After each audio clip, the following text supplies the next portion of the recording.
As most of you no doubt already know by now, Richard Schaefer has left Golden Boy Promotions. He's no longer the CEO, but he does remain a shareholder in the company. I'm not sure what the ramifications for that will be. I guess we'll find out in the very near future. And Floyd Mayweather has also followed suit. He's severed his ties with the company. We all saw this coming. We all knew there was a rift between De La Hoya and Schaefer, and we all knew that Floyd Mayweather and Schaefer were loyal to each other and not necessarily to the company. So it is what it is. We all expected this to happen. But what happens now? What's going to happen in the aftermath of this situation? And at the core of the dispute between De La Hoya and Richard Schaefer seems to be De La Hoya's willingness to do business with Bob Arum. Now, I watched the video, Dwyer's video on this subject, and he seems to think that it's a bad thing that De La Hoya and Bob Arum are planning to work together. I mean, I can't understand how it could possibly be a bad thing from the perspective of boxing fans. I mean, would you rather see the best fights in the world, a lot of the best fights in the world, not get made? I don't really understand that position. I respect Dwyer a lot, but I don't really understand his position on that, and I totally disagree. I think it's a great thing that Golden Boy Promotions and Bob Arum are going to be working together. I think that's an amazing thing, because we as boxing fans, what do we want from the sport of boxing? You know, for this sport to survive, you have to put on the most competitive fights. And ultimately, if you put on the most competitive fights and you draw the type of crowds that boxing used to draw in America, especially back in the 80s and 90s, then fighters are going to benefit from that anyway. Their celebrity is going to be increased. They're going to get more endorsements and stuff like that. Fighters win, ultimately, financially, if the sport is winning. If the sport is successful as a whole, then the fighters will be successful as a whole. And the best way to make the sport more successful and more popular is to put on the best fights. Fans, especially casual fans, are easily put off when these events are hyped up to be mega fights and certain fighters are hyped up to be boxing stars and they get put in there with overmatched opponents all the time. It turns a lot of fans off. They don't want to see it. So it's very important that we get to see the best fights that can possibly be made.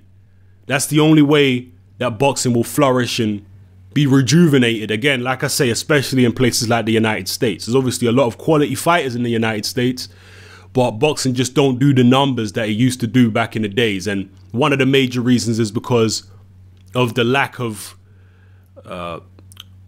cross promotional fights. At the end of the day, this Cold War, so-called boxing's Cold War, has really hurt the sport of boxing. I mean, just the fact that Manny Pacquiao and Floyd Mayweather never fought when the two of them were at least close to their primes, that speaks volumes to the whole situation. It's ridiculous. So I think it's a great thing that Golden Boy and Top Rank are going to be working together again, regardless of what you think about De La Hoya or Arum. At the end of the day, as boxing fans, we're the winners. We're the winners. Now, Dwyer's point was that if promoters are working together, then the promoter doesn't have to offer fighters the best deal because they're in cahoots with each other, so they're going to set purse prices or, you know, whatever the case may be. They're basically going to start running the show again and the fighters will lose their power. You know, I don't think that's going to happen. I really don't think that's going to happen because Golden Boy Promotions came about because of the fact that fighters weren't getting treated fairly by people like Bob Arum and Don King. That's the reason that Golden Boy Promotions was set up. De La Hoya himself is a former fighter. So he set the company up and he put certain things in place which were his ideas. Richard Schaefer was a guy who came in, or De La Hoya brought in, and Richard Schaefer told De La Hoya, look, you're being too generous. This is basically what Richard Schaefer did, at least according to De La Hoya, according to my understanding of it. He basically said, you're being too generous. This is not the way you run a business. You know? So he was more of the hard-nosed businessman, whereas De La Hoya was a former fighter and he really wanted other fighters to get a much better deal out of boxing than they've been getting. Like, for a quick example is, in the days when Don King and Bob Arum were pretty much the two major players in boxing, fighters didn't even get pay slips. No pay slips for fighters. So a fighter would have no idea how much an event actually grossed, and they'd have no idea how many deductions were made from their purse. They would just get an amount of money deposited in their bank account, and they wouldn't get any detailed breakdown of where all the money went. And according to Golden Boy Promotions, this was standard practice in boxing. This is what De La Hoya said. This was standard practice. Fighters would not get pay slips. But Golden Boy apparently were one of the first, or the first, boxing promotion company in the United States to start giving fighters pay slips. So the fighters know exactly what they're getting paid, what's getting deducted, and all that. Incredible, the fighters weren't getting pay slips, but apparently this was the case. So I don't think that De La Hoya collaborating with Bob Arum is going to hurt fighters. I really don't think so, because I don't think because if they did, for example, it would leave the door open for another company to come along and do what Golden Boy did in the beginning and start treating the fighters better, and then all the fighters would go with them. So I don't think that's going to happen. I think that it's going to be a win-win situation for boxing fans if Golden Boy and Top Rank collaborate. And I really don't understand Dwight's position on the issue, but it is what it is. We can all have different opinions. As far as what goes on with Floyd Mayweather's next fight, I'm really not sure. Now that he's no longer with Golden Boy, I mean, he's still got a contract with Showtime, but is it just going to be Floyd Mayweather Promotions putting on the show with his next opponent in September? How's it going to work out? Is Floyd Mayweather's promotion company even capable of putting on an extravaganza? Because that's what Floyd Mayweather shows are these days. They're extravaganzas. Are they even capable of it? Or maybe with the help of Richard Schaefer, they will be capable of it. Because you know that Richard Schaefer is definitely going to be working with Floyd Mayweather. And maybe he'll be signed to Mayweather Promotions. Going to be interesting. And Mayweather and Schaefer teaming up with Al Heyman, and Golden Boy teaming up with Bob Arum.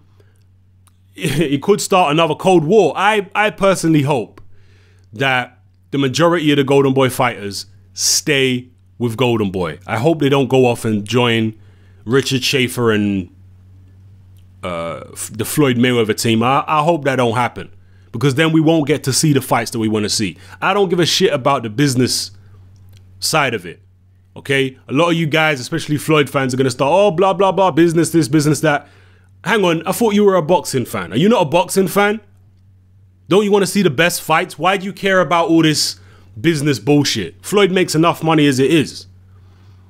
Okay, Aaron makes loads of money. All these major players make a lot of money. What you should be concerned about, if you're a true boxing fan, is that the best fights get made. You shouldn't be caring about all this business bullshit. At the end of the day, boxing is only going to flourish if we get the best fights. No more Cold Wars and all this foolishness. Forget all that. So I hope to God that the majority of Golden Boy fighters stay with Golden Boy and De La Hoya. Certainly, I think guys like Canelo will stay, given the fact he's Mexican and whatnot. It makes sense for him to stay with De La Hoya. People like Danny Garcia, Amir Khan, not so sure about those guys. I don't know. I know Al Heyman is the business advisor to a lot of Golden Boy fighters, and he'll probably be advising them to leave Golden Boy. I can imagine he'll probably be advising a lot of them to leave Golden Boy, but they're under contract. I'm not sure exactly how strict these contracts are, whether there's clauses in the contracts whereby these guys can leave under certain circumstances, like a split in a promotional company, like with Richard Schaefer. I don't know. It's a very, very complex issue. Again, Richard Schaefer still being a major shareholder in Golden Boy Promotions, that could cause issues. I don't know. It's just a whole big mess at the moment. So I hope it works out for the best. This video was dragged on longer than I wanted it to, but I just had to get a whole heap of things off my chest about this situation. And like I say, at the end of the day, I hope most of the fighters stay with De La Hoya and we see these collaborations between Golden Boy and Top Rank. But however you feel, let me know in the comment section below whether you agree or disagree. Just give your reasons. This is Hatman, I'm out.